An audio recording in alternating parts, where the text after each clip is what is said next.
Well, it looks like the Pentagon has now approved a scheme allowing UN peacekeeping troops to police U.S. citizens.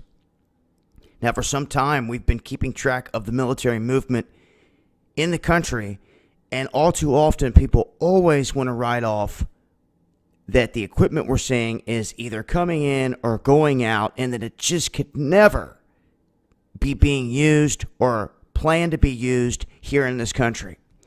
Well, it looks like they've been here for some time, quietly. If you go back and you do your research, mainstream media not all over this, obviously. But in certain instances, if you look in areas like West Virginia, places where it's flooded badly, and you go back and look at the headlines, you will see that the UN has been helping different military groups in emergency situations. Now, what does this all have to do with? The federal government announcing their support for this new set of principles that allow the UN troops to police and use force in order to, quote unquote, protect citizens.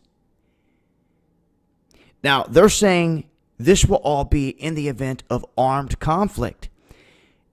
And this is coming hand in hand with this executive order that Obama just signed, talking about pre and post strikes when it comes to civilian casualties when there's military use of force.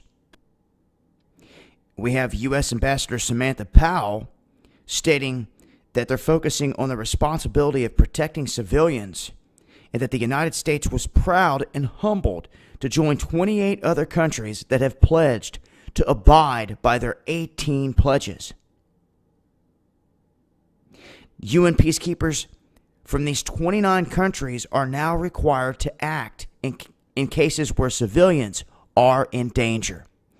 So I want to let it be clear here. The UN is now this safety net that they're going to try to bring in. We warned about Obama trying to federalize the police forces. They've been making the moves to do so. Shooting after shooting, event after event.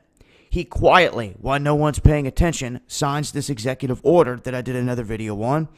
And now, quietly, the information rolling out that the Pentagon has approved this scheme allowing UN peacekeeping troops to police U.S. citizens. So there's more information here at the link, but this is the stuff you have to pay attention to. These little things that they sign into motion or put into motion that most people have no clues even happening. So if there was to be something large scale pop off here, they already have everything set up in place, and it shouldn't be any surprise if you start to see some kind of movement or activity involving these troops. So I'll leave a link in the description box. Continue to update as I always do with more. This has been Dabu7.